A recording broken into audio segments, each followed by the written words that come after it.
Tagapagmana na ako. Oo talaga? Nang ano? Nang nakatagong yaman ng Pilipinas. Oh, totoo ba? Oo, totoo daw. May dokumento pa nga doon nagpapatunay. Sino nagsabi sa'yo?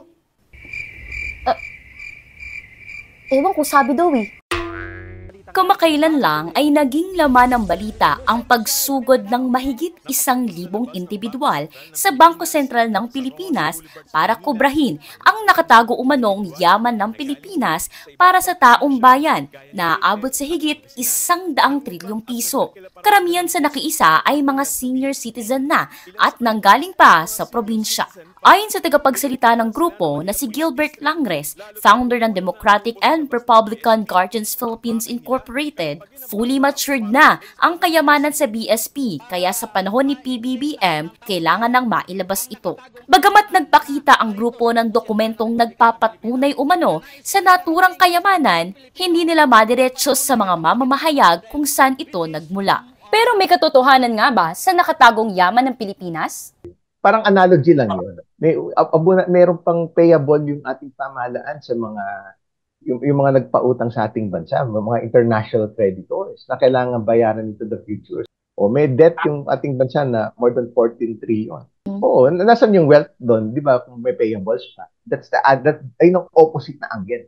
May utang pa nga na kailangan bayaran into the future, in the years to come, in many decades to come. Dagdag pa ng ekonomista, malalaman lang kung nasa tuwiran ang kanilang pahayag sa legal system at judiciary kaya kailangan padaanin ang lahat sa due process at rule of law. Sa opisyal na pahayag ng BSP, nilinaw nilang hindi sila direktang nagbabahagi ng pera sa taong bayan at sa halip, nagbibigay sila ng dibidendo sa pamahalaan para makaambag sa mga programang makapag-aangat ng kabuhayan ng mga Pilipino. Kung ganon, ano nga ba ang trabaho ng BSP sa bansa? BSP kasi, yung regulator ng mga bangko, di ba?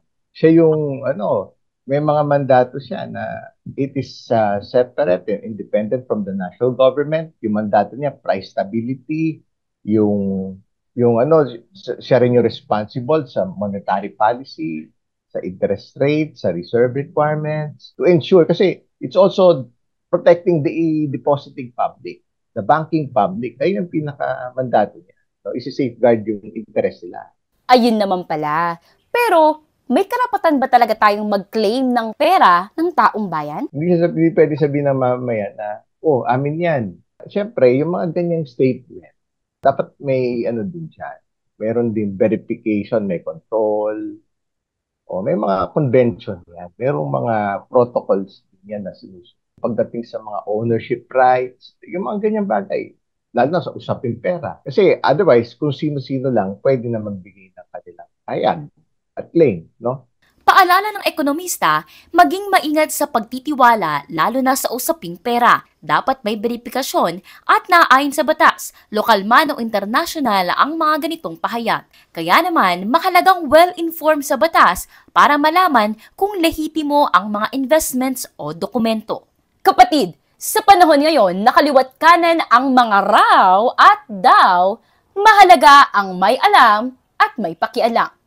Gusto mo pa ba ng mga video katulad nito? Mag-follow at mag-subscribe lang sa social media pages ng News 5. Ako si Nicole Chotico, News 5 Digital.